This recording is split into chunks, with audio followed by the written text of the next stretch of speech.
فاتحہ جو ہے یہ نماز کا رکن ہے۔ عبادہ بن صامت رضی اللہ عنہ سے روایت ہے کہ رسول اللہ صلی اللہ علیہ وسلم نے فرمایا جس شخص نے سورۃ فاتحہ نہیں پڑھی اس کی نماز ہی نہیں ہوئی۔ جس شخص نے سورۃ فاتحہ نہیں پڑھی اس کی نماز نہیں ہوئی، اور یہ صحیح بخاری کی روایت ہے۔ ایک اور روایت مسند احمد کی ہے۔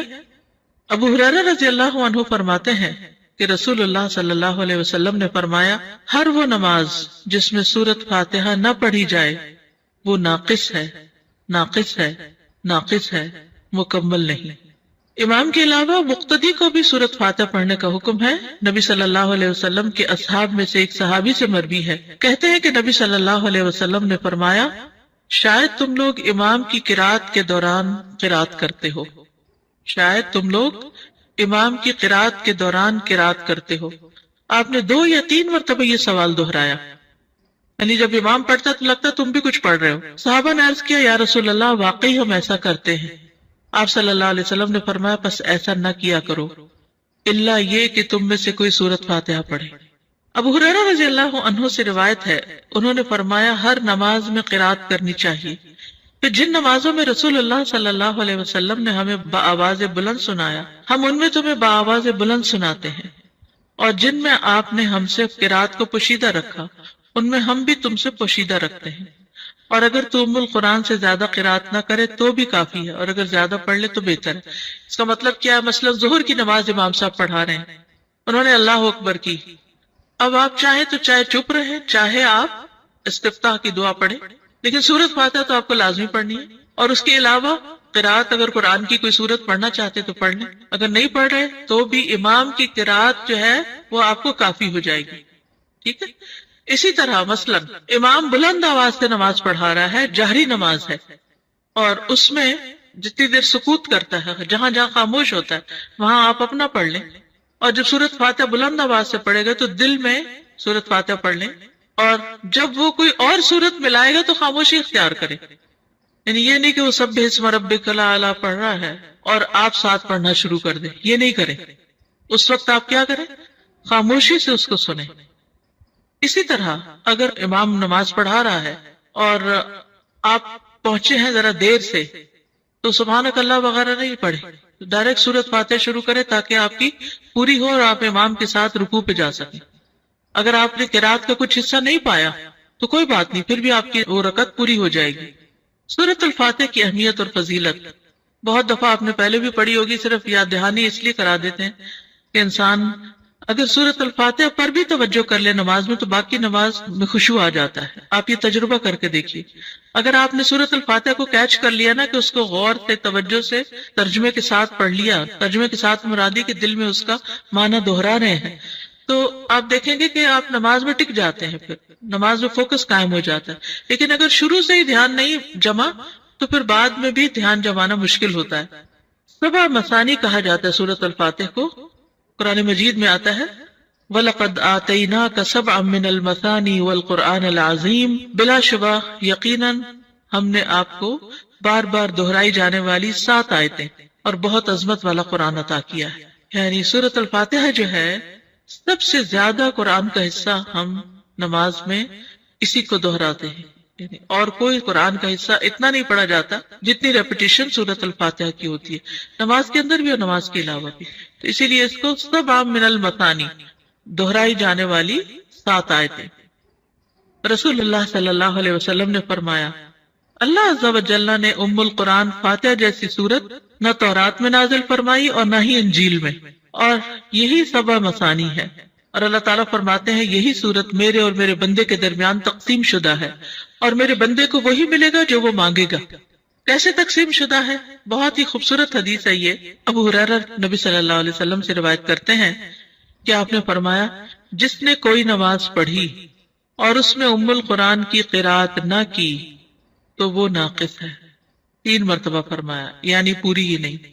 ابو ہریرہ سے کہا گیا ہم امام کے پیچھے ہوتے ہیں، انہوں نے کہا اس کو اپنے دل میں پڑھ لیا کرو، کیونکہ میں نے رسول اللہ صلی اللہ علیہ وسلم سے سنا آپ فرما رہے تھے اللہ تعالیٰ نے فرمایا میں نے نماز اپنے اور اپنے بندے کے درمیان آدھی آدھی تقسیم کی ہے، اور یہاں نماز سے مراد کیا ہے؟ سورۃ الفاتحہ، اور میرے بندے نے جو مانگا وہ اس کے لیے ہے۔ اور اگر اوور آل اس کو لے تو نماز میں کچھ حصہ اللہ سبحانہ و تعالیٰ کی تسبیح ہے، حمد ہے، اور کچھ حصہ دعا ہے۔ نماز کا مطلب کیا ہے؟ دعا۔ تو نماز میں یا ہم دعائیں مانگ رہے ہوتے ہیں یا اللہ کی تعریف بیان کر رہے ہوتے ہیں، ٹھیک ہے؟ تو بندہ جب اللہ کی تعریف کر چکتا ہے اور پھر اپنے لیے دعا کرتا ہے تو دعا قبول ہو جاتی ہے۔ جب بندہ الحمدللہ رب العالمین کہتا ہے تو اللہ تعالیٰ فرماتا ہے میرے بندے نے میری تعریف کی۔ جب وہ الرحمن الرحیم کہتا ہے تو اللہ تعالیٰ فرماتا ہے میرے بندے نے میری ثنا بیان کی۔ جب وہ مالک یوم الدین کہتا ہے تو اللہ تعالیٰ فرماتا ہے میرے بندے نے میری بزرگی بیان کی، یا فرماتا ہے میرے بندے نے اپنے معاملات میرے سپرد کر دیے۔ پھر جب وہ ایاک نعبد و ایاک نستعین کہتا ہے تو اللہ تعالیٰ فرماتا ہے یہ میرے اور میرے بندے کے درمیان ہے، اور میرے بندے نے جو مانگا وہ اس کا ہے۔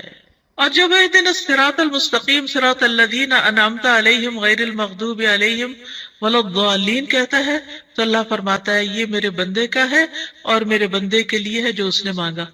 پھر ہدایت کیسے نہیں ملے گی؟ انشاءاللہ ہدایت ملے گی کیونکہ اللہ نے وعدہ کر لیا۔ اب آپ دیکھیے اگر ہم نے اللہ کی تعریف کی اور ہمیں سمجھ نہیں آئی ہم نے کیا کیا، ایسے ہی بس تعریف کر گئے اور دعا مانگتے وقت ہم تھوڑے سے متوجہ ہو گئے، تو پھر ہم کیا کر رہے ہیں؟ تو سورۃ الفاتحہ کی ایک خوبی یہ ہے کہ یہ اللہ اور بندے کے درمیان تقسیم ہے۔ سفیان کہتے ہیں مجھے یہ روایت علاء ابن عبد الرحمن بن یعقوب نے سنائی، میں ان کے پاس گیا، وہ گھر میں بیمار تھے، میں نے ان سے اس حدیث کے بارے میں سوال کیا اور انہوں نے مجھے یہ سنائی۔ اب سورۃ الفاتحہ کی قراءت کا طریقہ کیا ہے، کیسے پڑھی جائے؟ ایک ایک آیت کو وقف کر کے پڑھنا۔ ام سلمہ سے مروی ہے کہ ان سے رسول اللہ صلی اللہ علیہ وسلم کی قراءت کے متعلق پوچھا گیا تو انہوں نے فرمایا کہ آپ ایک ایک آیت کو وقف کر کر کے پڑھتے تھے۔ پھر انہوں نے سورۃ الفاتحہ کی پہلی 3 آیات کو توڑ توڑ کر پڑھا، یعنی توڑ توڑ کے یعنی کہ آیت بیچ میں توڑ دی بلکہ ہر آیت پہ وقف کیا۔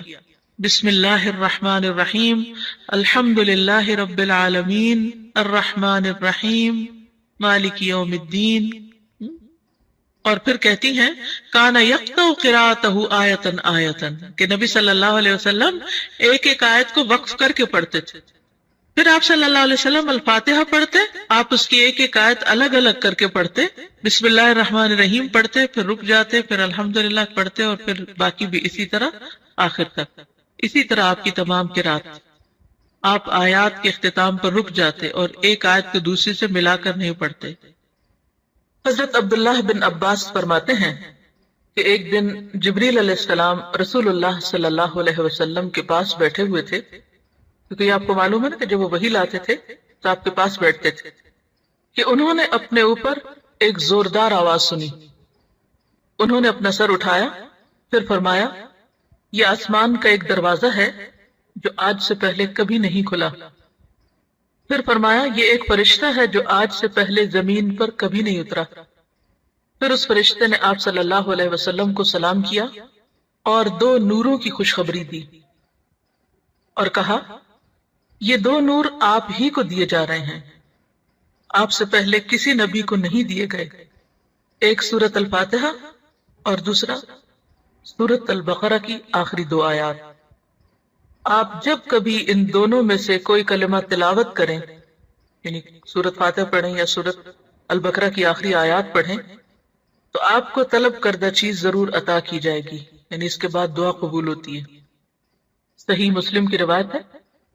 اس سے پتہ چلتا ہے کہ سورۃ الفاتحہ کتنی عظیم سورت ہے اور اس کا پڑھنا کتنا بابرکت ہے، اور اللہ سبحانہ وتعالی نے رسول اللہ صلی اللہ علیہ وسلم پر خاص انعام فرمایا اور آپ کو یہ سورت عطا فرمائی۔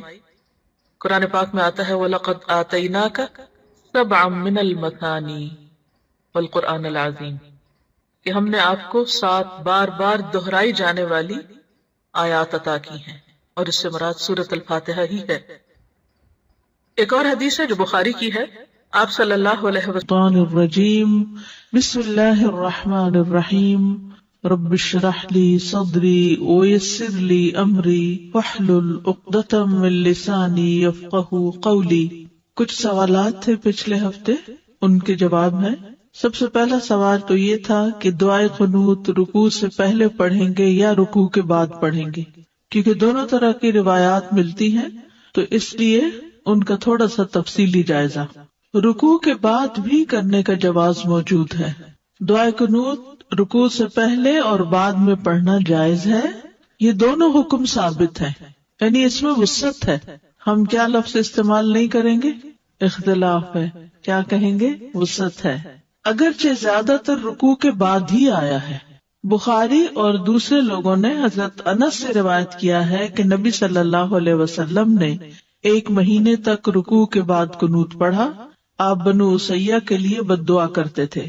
صحیحین میں انس رضی اللہ عنہ سے روایت ہے کہ ان سے پوچھا گیا کہ کیا رسول اللہ صلی اللہ علیہ وسلم نے صبح کی نماز میں قنوت پڑھا؟ انہوں نے کہا ہاں. ان سے کہا گیا کہ آپ صلی اللہ علیہ وسلم نے رکوع سے پہلے قنوت پڑھا یا بعد میں؟ انہوں نے کہا رکوع کے بعد کچھ مدت کے لیے پڑھا. یعنی کچھ مدت کے لیے وہ دعائے قنوت تھی، قنوت نازلہ جس کو کہتے ہیں. تو اس میں آپ کب پڑھتے تھے اس کو؟ رکوع کے بعد. رکوع سے قبل کرنے کا بھی جواز ہے، رکوع سے پہلے. ابن نصر نے صحیح سند کے ساتھ قیام اللیل کے متعلق انس رضی اللہ عنہ سے روایت کیا. کہا کہ رسول اللہ صلی اللہ علیہ وسلم، ابو بکر اور عمر رکوع کے بعد قنوت پڑھتے تھے، یہاں تک کہ جب عثمان رضی اللہ عنہ کا دور آیا تو انہوں نے رکوع سے پہلے قنوت پڑھنا شروع کیا. کیوں؟ تاکہ لوگ رکعت کو پالیں. لمبی رکعت ہوگی تو کیا ہوگا؟ زیادہ لوگ جوائن کر لیں گے جو بعد میں آ رہے ہیں. یعنی وہ جب وتر پڑھاتے تھے کون کون؟ حضرت ابو بکر اور عمر. تو کب قنوت پڑھتے تھے؟ رکوع کے بعد. اور کس نے شروع کیا پہلے پڑھنا؟ عثمان رضی اللہ عنہ نے. کیوں شروع کیا؟ تاکہ لوگ یہ رکعت پالیں، ان کو وتر مل جائے، یہ مقصد تھا. امام بخاری نے انس رضی اللہ عنہ سے روایت کیا کہ انس سے پوچھا گیا کہ قنوت رکوع کے بعد ہے یا قرات سے فارغ ہونے کے وقت؟ انہوں نے کہا نہیں، بلکہ قرات سے فارغ ہونے کے وقت. یہ حضرت انس کی روایت ہے. علقمہ سے مروی ہے کہ ابن مسعود اور نبی صلی اللہ علیہ وسلم کے صحابہ وتر میں رکوع سے پہلے قنوت پڑھتے تھے. ابی ابن کعب کی حدیث ہے کہ نبی صلی اللہ علیہ وسلم رکوع سے پہلے قنوت کرتے تھے. تو ان ساری روایات کو ملا کر دیکھیں تو دونوں کاموں کا جواز ملتا ہے. سنن ابن ماجہ میں حضرت انس کا یہ قول ثابت ہے کہ ہم رکوع سے پہلے اور بعد میں قنوت پڑھتے تھے. حضرت انس ہی کہہ رہے ہیں کہ بعد اور پہلے دونوں طرف پڑھتے تھے. یہ تمام احادیث دونوں کاموں کے جائز ہونے پر دلالت کرتی ہیں. اسی لیے امام بخاری نے اپنی صحیح میں باب باندھا ہے، باب القنوت قبل الرکوع و بعدہ، رکوع سے پہلے اور اس کے بعد میں قنوت کرنا. اور ابن تیمیہ نے کہا، جیسا کہ مجموع الفتاوی میں ہے، کہ اہل حدیث کے فقہا جیسے کہ امام احمد وغیرہ دونوں کاموں کو جائز قرار دیتے ہیں، یعنی پہلے اور بعد میں دونوں، کیونکہ صحیح سنت میں دونوں عمل آئے ہیں. اگرچہ رکوع کے بعد قنوت کو ترجیح دی گئی ہے کیونکہ اس کی روایات زیادہ ہیں. دوسرا سوال تھا نفل نماز میں بیٹھنے کی کیفیت کیا ہوگی؟ کیسے بیٹھیں گے؟ تورک کیسے کریں گے؟ کیا 2 پاؤں پہ بیٹھیں گے؟ ایک نکال کے بیٹھیں گے؟ دونوں نکالیں گے؟ کیا کریں گے؟ حسن بصری کہتے ہیں اگر انسان چاہے تو نفل نماز کھڑے ہو کر یا بیٹھ کر یا لیٹ کر پڑھ سکتا ہے، اور اہل علم کی جماعت کا یہی قول ہے. آپ صلی اللہ علیہ وسلم نے بیٹھنے کی کیفیت کو بیان نہیں کیا، یعنی سنت سے یہ بات نہیں پتہ چلتی کہ بیٹھنے کا طریقہ کیا تھا. بس اس کے مطلق جائز ہونے سے لیا جا سکتا ہے کہ نمازی جس کیفیت پر بھی بیٹھ جائے گا وہ جائز ہوگی، یعنی جو اس کے لیے آسانی اور سہولت ہوگی. ظاہر بیٹھے گا وہی جس کو کھڑے ہونے میں دقت ہے، تو جب وہ بیٹھے گا تو جس پوزیشن پہ بیٹھ پائے اسی پہ بیٹھ جائے. البتہ زیادہ بہتر طریقے میں اختلاف کیا گیا ہے کہ بہتر کیا ہے. بس تینوں ائمہ سے مروی ہے کہ چوکڑی مار کر نماز ادا کرے، پلتھی، کراس لیگز، ٹھیک ہے، اس طرح بھی بیٹھا جا سکتا ہے. اس میں آپ دیکھیے کہ جیسے اٹھتے وقت ہم ایسے بیٹھے ہوتے تو اٹھتے کیسے؟ جیسے اٹھتے ہیں اسی طرح پھر سجدہ کر لیتے ہیں. لیکن یہ ضروری نہیں ہے آپ جیسے تحیات بیٹھتے ہیں اس طرح بھی بیٹھ سکتے ہیں. ایک اور قول ہے کہ بایاں پاؤں بچھا کر نماز پڑھے، یعنی اس پر بیٹھ جائے نا بچھا کر. ایک اور قول ہے کہ سرین کے بل بیٹھ کر یعنی بائیں پاؤں کو آگے نکال کر جیسے وہ لیگ کے اندر سے نکالتے ہیں نماز پڑھے. اور ان تمام کیفیات کے بارے میں احادیث موجود ہیں. نماز بیٹھ کر پڑھنے والے کی کیفیت کے بارے میں حدیث مطلق ہے. بعض اہل علم نے کہا کہ مقید بیان نہیں کی گئی تو انسان کے لیے جائز ہے کہ وہ چوکڑی مار کر بھی بیٹھ کے نماز پڑھ لے، یعنی بیٹھنے کے جو بھی طریقے ان میں سے کسی بھی طریقے پہ بیٹھ جائے، سہولت ہے. ٹھیک ہے. کرسی پہ بھی بیٹھ سکتے ہیں، یعنی بعض لوگ نیچے بیٹھ سکتے تو وہ کرسی پہ بیٹھ کے پڑھ سکتے ہیں اشارے کے ساتھ. صرف اتحیات میں بیٹھ جائیں، قیام کھڑے ہو کے کریں، کچھ بیٹھ کے کریں یا سارا بیٹھ کے کریں، اور رکوع کھڑے ہو کے کر لیں اور پھر سجدے میں چلے جائیں اور پھر تحیات بیٹھ کے پڑھ، یعنی اس میں کوئی خاص اور پابندی نہیں لگائی گئی. تو وسعت کی وجہ سے آپ کے لیے سہولت ہے.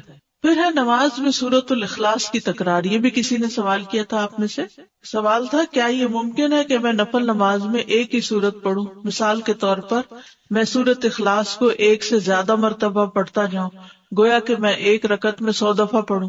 بعض لوگ اس طرح کرتے ہیں نا، کئی لوگ وظیفے بتاتے ہیں، حاجت کے نفل بتاتے ہیں، یہ سورت 15 دفعہ پہلی رکعت میں اور دوسری میں. یہ سب خود ساختہ طریقے ہیں. الحمدللہ ایک ہی رکعت میں یا 2 رکعت میں کسی سورت کو بار بار لوٹا کر پڑھنے میں کوئی حرج نہیں ہے. کوئی منع نہیں کیا گیا کہ 2 دفعہ نہیں پڑھ سکتے، 3 دفعہ نہیں پڑھ سکتے.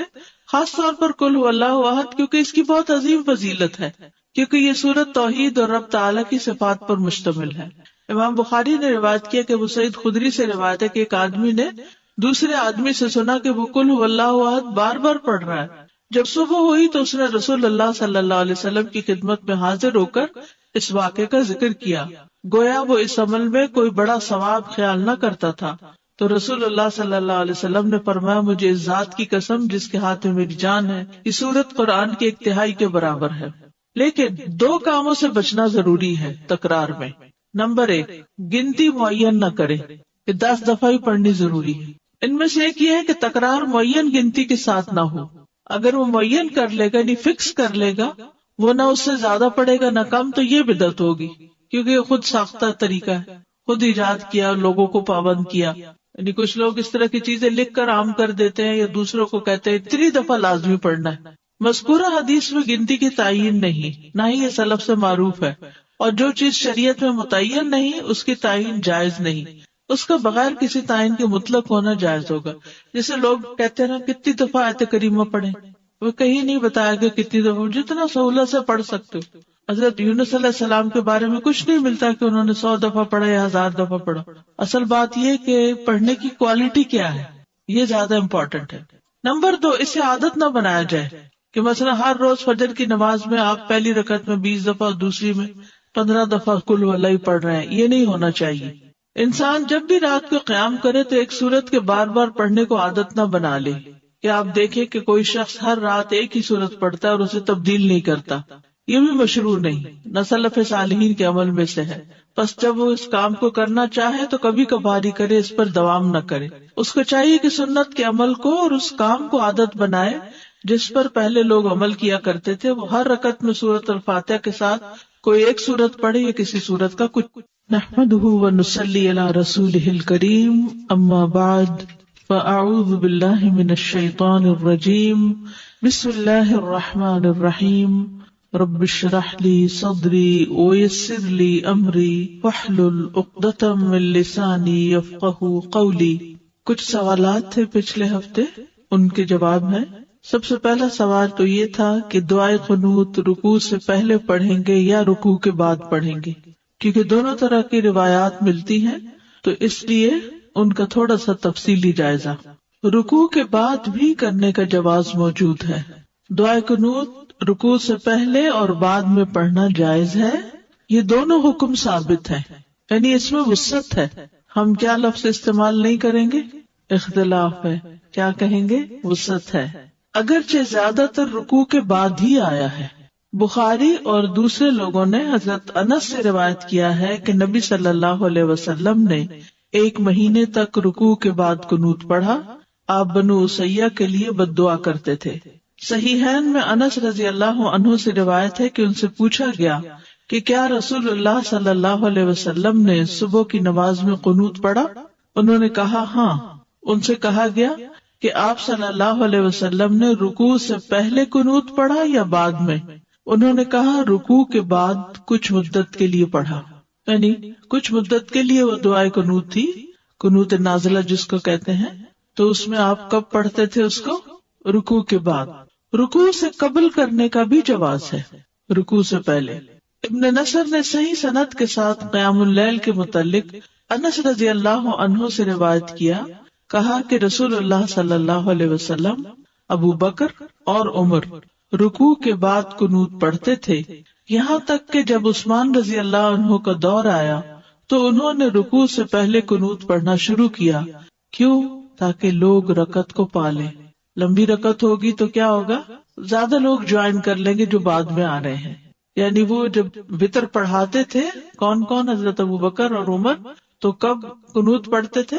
رکوع کے بعد۔ اور کس نے شروع کیا پہلے پڑھنا؟ عثمان رضی اللہ عنہ نے۔ کیوں شروع کیا؟ تاکہ لوگ یہ رکعت پالیں، ان کو وتر مل جائے، یہ مقصد تھا۔ امام بخاری نے انس رضی اللہ عنہ سے روایت کیا کہ انس سے پوچھا گیا کہ قنوت رکوع کے بعد ہے یا قرات سے فارغ ہونے کے وقت؟ انہوں نے کہا نہیں، بلکہ قرات سے فارغ ہونے کے وقت۔ یہ حضرت انس کی روایت ہے۔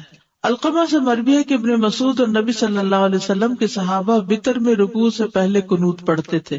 ابی بن کعب کی حدیث ہے کہ نبی صلی اللہ علیہ وسلم دیکھے تو دونوں کاموں کا جواز ملتا ہے۔ سنن ابن ماجہ میں حضرت انس کا یہ قول ثابت ہے، پہلے اور بعد میں قنوت پڑھتے تھے۔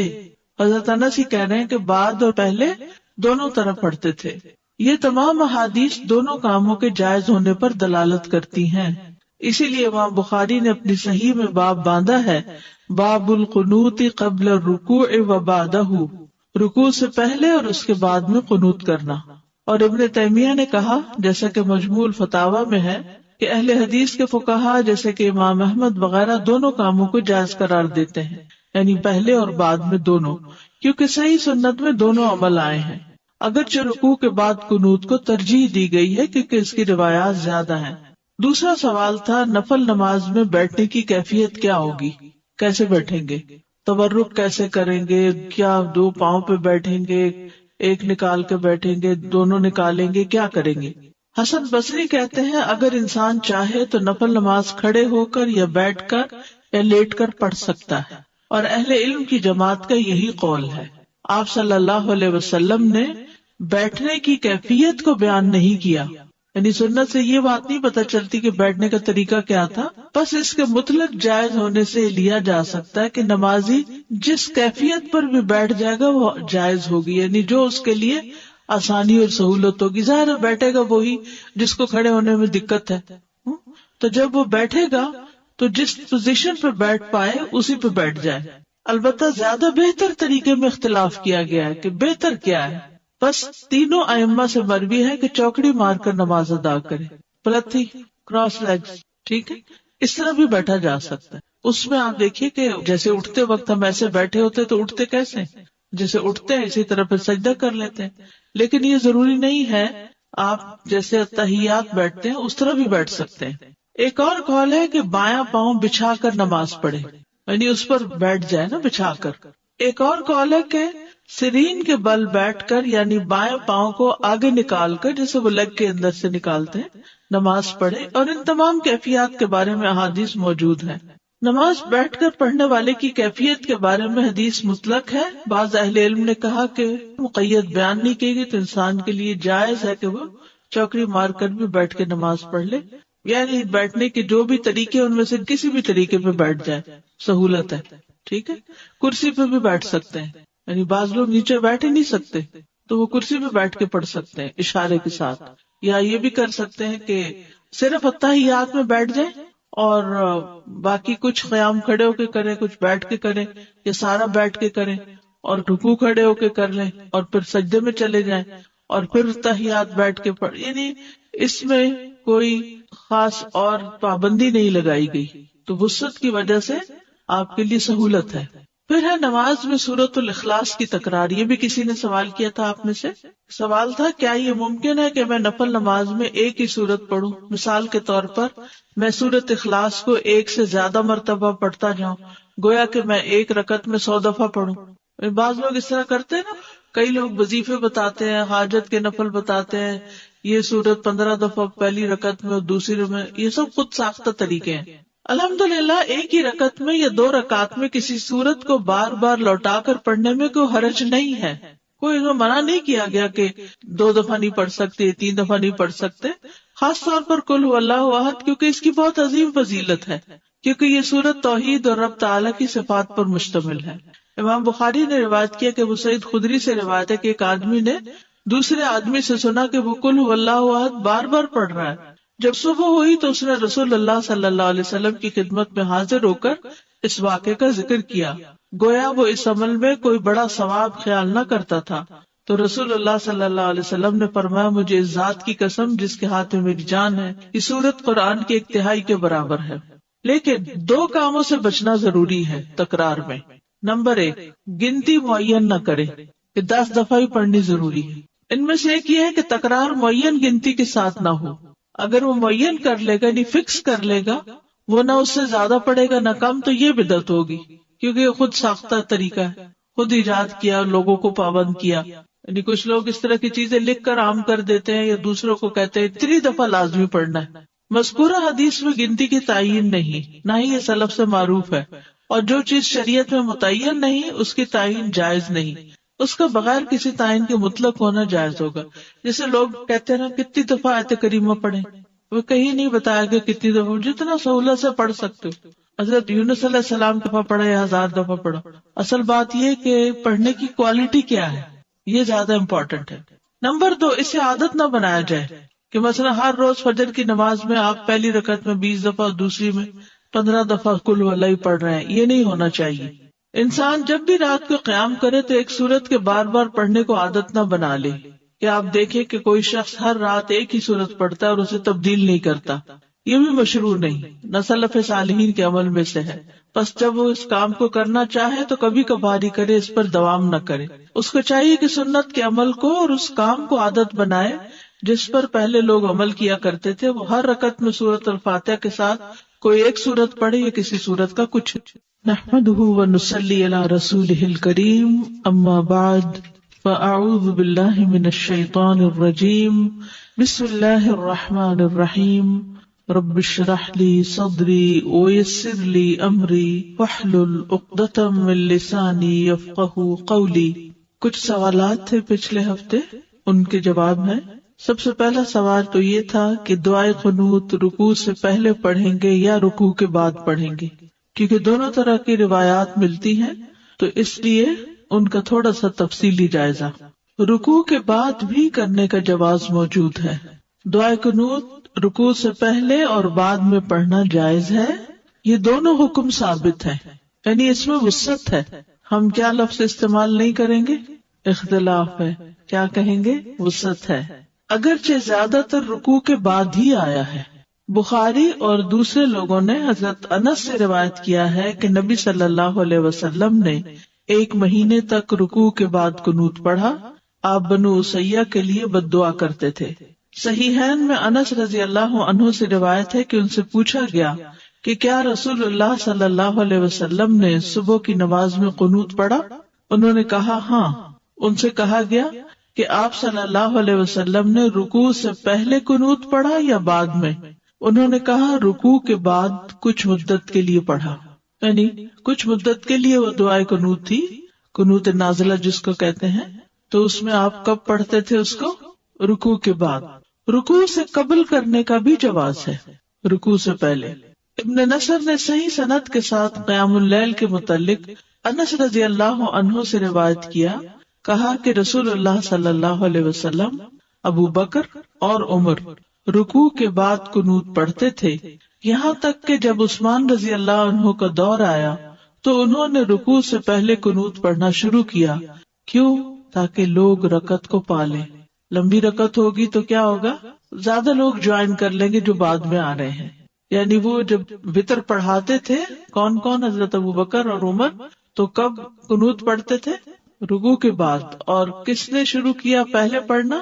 عثمان رضی اللہ عنہ نے۔ کیوں شروع کیا؟ تاکہ لوگ یہ رکعت پالیں، ان کو وتر مل جائے، یہ مقصد تھا۔ امام بخاری نے انس رضی اللہ عنہ سے روایت کیا کہ انس سے پوچھا گیا کہ قنوت رکوع کے بعد ہے یا قرات سے فارغ ہونے کے وقت؟ انہوں نے کہا نہیں، بلکہ قرات سے فارغ ہونے کے وقت۔ یہ حضرت انس کی روایت ہے۔ علقمہ سے مروی ہے کہ ابن مسعود اور نبی صلی اللہ علیہ وسلم کے صحابہ وتر میں رکوع سے پہلے قنوت پڑھتے تھے، ابی ابن کعب کی حدیث ہے کہ نبی صلی اللہ علیہ وسلم رکوع سے پہلے قنوت کرتے تھے. تو ان ساری روایات کو ملا کر دیکھیں تو دونوں کاموں کا جواز ملتا ہے. سنن ابن ماجہ میں حضرت انس کا یہ قول ثابت ہے کہ ہم رکوع سے پہلے اور بعد میں قنوت پڑھتے تھے. حضرت انس ہی کہہ رہے ہیں کہ بعد اور پہلے دونوں طرح پڑھتے تھے. یہ تمام احادیث دونوں کاموں کے جائز ہونے پر دلالت کرتی ہیں. اسی لیے امام بخاری نے اپنی صحیح میں باب باندھا ہے، باب القنوت قبل الرکوع و بعدہ، رکوع سے پہلے اور اس کے بعد میں قنوت کرنا.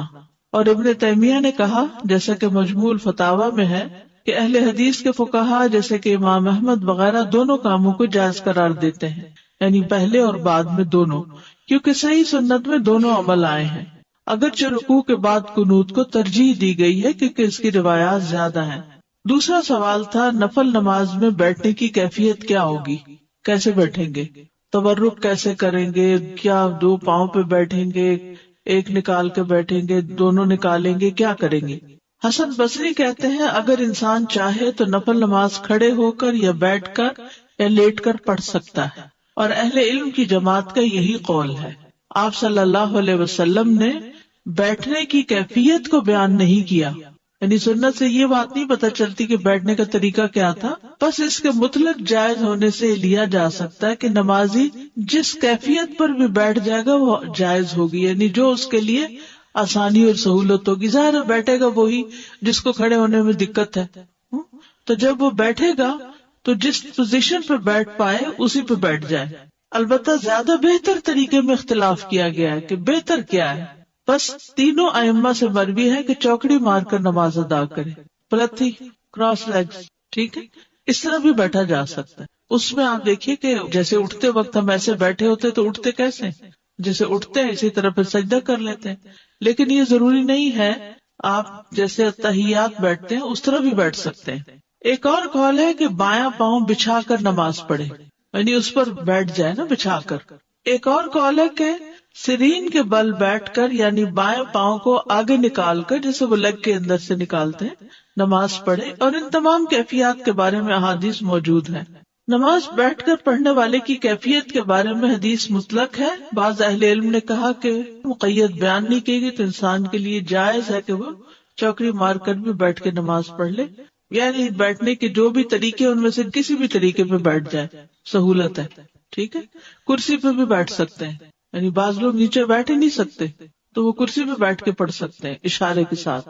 یا یہ بھی کر سکتے ہیں کہ صرف التحیات میں بیٹھ جائیں اور باقی کچھ قیام کھڑے ہو کے کریں، کچھ بیٹھ کے کریں، یا سارا بیٹھ کے کریں اور رکوع کھڑے ہو کے کر لیں اور پھر سجدے میں چلے جائیں اور پھر تحیات بیٹھ کے پڑھ. یعنی اس میں کوئی خاص اور پابندی نہیں لگائی گئی، تو وسعت کی وجہ سے آپ کے لیے سہولت ہے. پھر ہے نماز میں سورۃ الاخلاص کی تکرار. یہ بھی کسی نے سوال کیا تھا آپ میں سے. سوال تھا کیا یہ ممکن ہے کہ میں نفل نماز میں ایک ہی سورت پڑھوں؟ مثال کے طور پر میں سورۃ اخلاص کو ایک سے زیادہ مرتبہ پڑھتا جاؤں، گویا کہ میں ایک رکعت میں 100 دفعہ پڑھوں. بعض لوگ اس طرح کرتے ہیں نا، کئی لوگ وظیفے بتاتے ہیں، حاجت کے نفل بتاتے ہیں، یہ سورت 15 دفعہ پہلی رکعت میں اور دوسری میں. یہ سب خود ساختہ طریقے ہیں. الحمدللہ ایک ہی رکعت میں یا 2 رکعت میں کسی سورت کو بار بار لوٹا کر پڑھنے میں کوئی حرج نہیں ہے. کوئی منع نہیں کیا گیا کہ 2 دفعہ نہیں پڑھ سکتے، 3 دفعہ نہیں پڑھ سکتے. خاص طور پر قل هو اللہ احد، کیونکہ اس کی بہت عظیم فضیلت ہے، کیونکہ یہ سورت توحید اور رب تعالیٰ کی صفات پر مشتمل ہے. امام بخاری نے روایت کیا کہ ابو سعید خدری سے روایت ہے کہ ایک آدمی نے دوسرے آدمی سے سنا کہ وہ قل هو اللہ احد بار بار پڑھ رہا ہے. جب صبح ہوئی تو اس نے رسول اللہ صلی اللہ علیہ وسلم کی خدمت میں حاضر ہو کر اس واقعے کا ذکر کیا، گویا وہ اس عمل میں کوئی بڑا ثواب خیال نہ کرتا تھا. تو رسول اللہ صلی اللہ علیہ وسلم نے فرمایا مجھے اس ذات کی قسم جس کے ہاتھ میں میری جان ہے، یہ سورت قرآن کی 1 تہائی کے برابر ہے. لیکن 2 کاموں سے بچنا ضروری ہے تکرار میں. نمبر 1، گنتی معین نہ کرے کہ 10 دفعہ ہی پڑھنی ضروری ہے. ان میں سے ایک یہ ہے کہ تکرار معین گنتی کے ساتھ نہ ہو. اگر وہ معین کر لے گا یعنی فکس کر لے گا، وہ نہ اس سے زیادہ پڑے گا نہ کم، تو یہ بدعت ہوگی، کیونکہ یہ خود ساختہ طریقہ ہے، خود ایجاد کیا، لوگوں کو پابند کیا. یعنی کچھ لوگ اس طرح کی چیزیں لکھ کر عام کر دیتے ہیں یا دوسروں کو کہتے ہیں 3 دفعہ لازمی پڑھنا ہے. مذکورہ حدیث میں گنتی کی تعین نہیں، نہ ہی یہ سلف سے معروف ہے، اور جو چیز شریعت میں متعین نہیں اس کی تعین جائز نہیں، اس کا بغیر کسی تعین کے مطلق ہونا جائز ہوگا.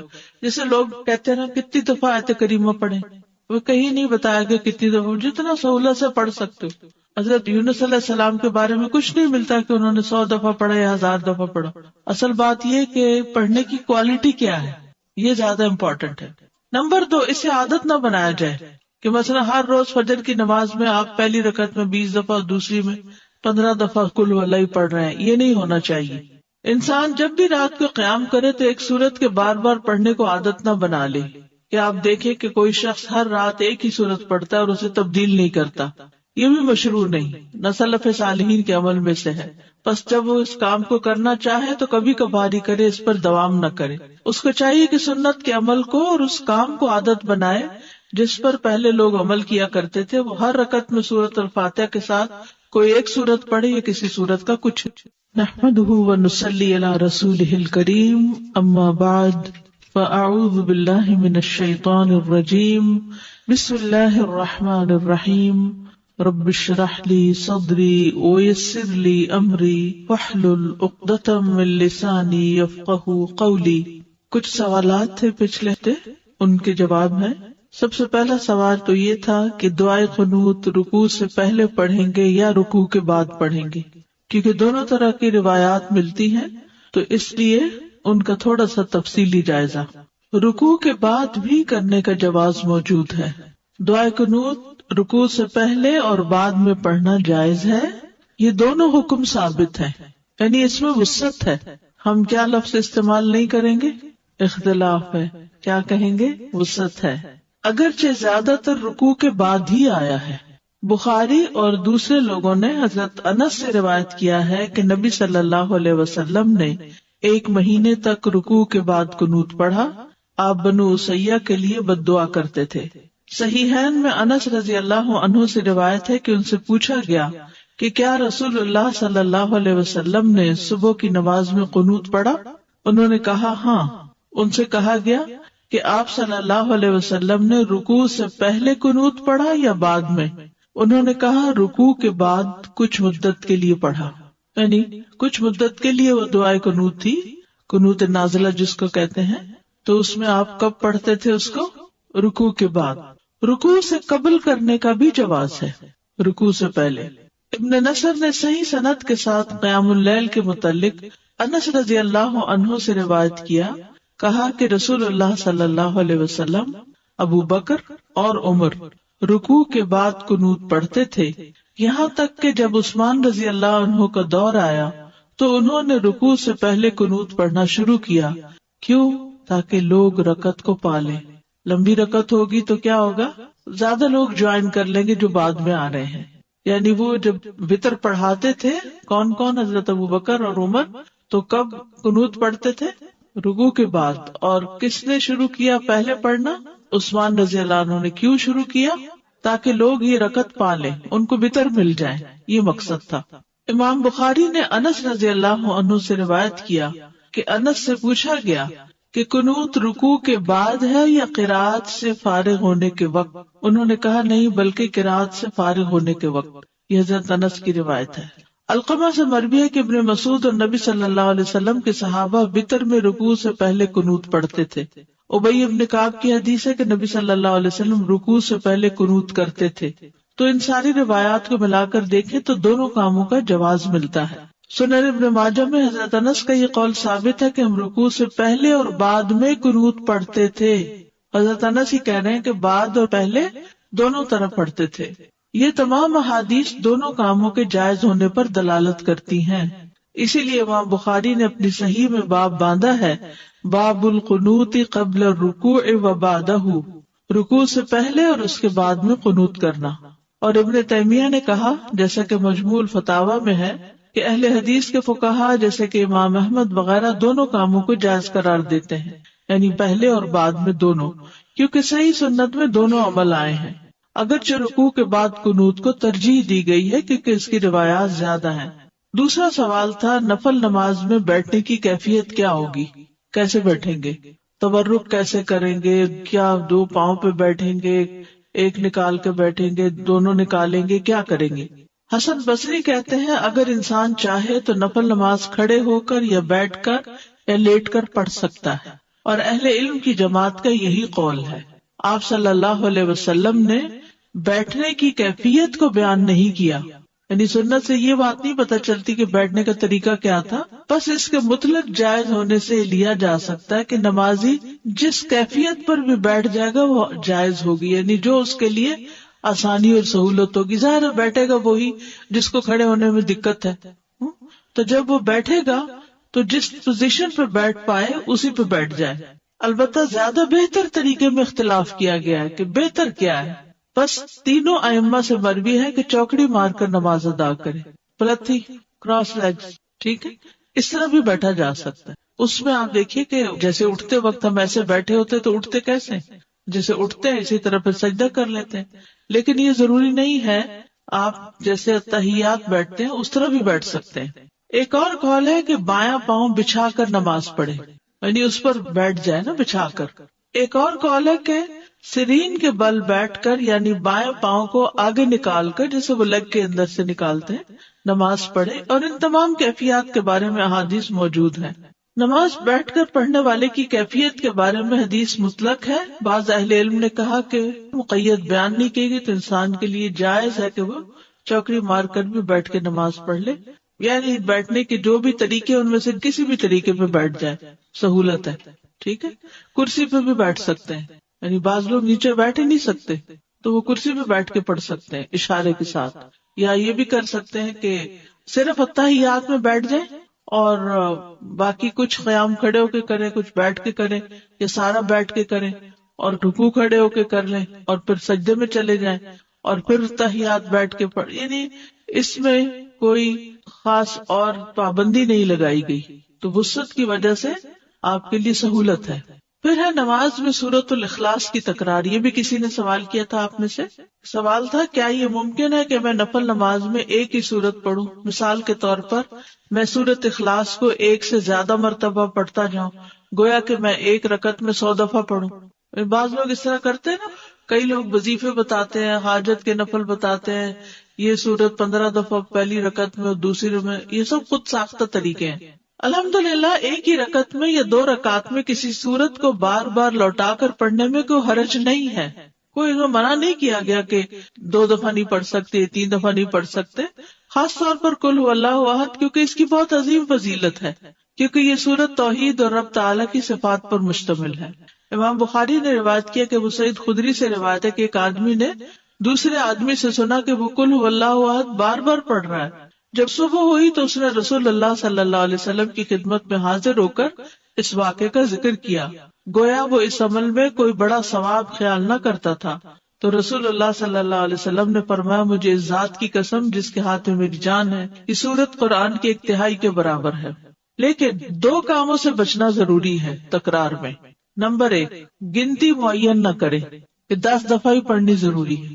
ان میں سے ایک یہ ہے کہ تکرار معین گنتی کے ساتھ نہ ہو، اگر وہ معین کر لے گا، یعنی فکس کر لے گا، وہ نہ اس سے زیادہ پڑے گا نہ کم، تو یہ بدعت ہوگی، کیونکہ یہ خود ساختہ طریقہ ہے، خود ایجاد کیا، لوگوں کو پابند کیا۔ یعنی کچھ لوگ اس طرح کی چیزیں لکھ کر عام کر دیتے ہیں یا دوسروں کو کہتے ہیں 3 دفعہ لازمی پڑھنا ہے۔ مذکورہ حدیث میں گنتی کی تعین نہیں، نہ ہی یہ سلف سے معروف ہے، اور جو چیز شریعت میں متعین نہیں اس کی تعین جائز نہیں، اس کا بغیر کسی تعین کے مطلق ہونا جائز ہوگا۔ جیسے لوگ کہتے ہیں نا کتنی دفعہ آیت کریمہ پڑھیں، وہ کہیں نہیں بتایا کہ کتنی دفعہ، جتنا سہولت سے پڑھ سکتے ہو۔ حضرت یونس علیہ السلام کے بارے میں کچھ نہیں ملتا کہ انہوں نے 100 دفعہ پڑھا یا 1000 دفعہ پڑھا، اصل بات یہ کہ پڑھنے کی کوالٹی کیا ہے، یہ زیادہ امپورٹنٹ ہے۔ نمبر 2، اسے عادت نہ بنایا جائے کہ مثلا ہر روز فجر کی نماز میں آپ پہلی رکعت میں 20 دفعہ اور دوسری میں 15 دفعہ قل هو اللہ پڑھ رہے ہیں، یہ نہیں ہونا چاہیے۔ انسان جب بھی رات کو قیام کرے تو ایک سورت کے بار بار پڑھنے کو عادت نہ بنا لے، کہ آپ دیکھیں کہ کوئی شخص ہر رات ایک ہی سورت پڑھتا ہے اور اسے تبدیل نہیں کرتا، یہ بھی مشروع نہیں، نہ سلف صالحین کے عمل میں سے ہے۔ بس جب وہ اس کام کو کرنا چاہے تو کبھی کبھاری کرے، اس پر دوام نہ کرے۔ اس کو چاہیے کہ سنت کے عمل کو اور اس کام کو عادت بنائے جس پر پہلے لوگ عمل کیا کرتے تھے، وہ ہر رکعت میں سورۃ الفاتحہ کے ساتھ کوئی ایک سورت پڑھے یا کسی سورت کا کچھ۔ نحمدہ ونصلی علی رسولہ الکریم، اما بعد فأعوذ باللہ من الشیطان الرجیم بسم اللہ الرحمن الرحیم رب اشرح لی صدری ویسر لی امری واحلل عقدۃ من لسانی یفقہوا قولی۔ کچھ سوالات تھے پچھلے ہفتے، ان کے جواب ہیں۔ سب سے پہلا سوال تو یہ تھا کہ دعائے قنوت رکوع سے پہلے پڑھیں گے یا رکوع کے بعد پڑھیں گے، کیونکہ دونوں طرح کی روایات ملتی ہیں، تو اس لیے ان کا تھوڑا سا تفصیلی جائزہ۔ رکوع کے بعد بھی کرنے کا جواز موجود ہے۔ دعائے قنوت رکوع سے پہلے اور بعد میں پڑھنا جائز ہے، یہ دونوں حکم ثابت ہیں، یعنی اس میں وسعت ہے۔ ہم کیا لفظ استعمال نہیں کریں گے؟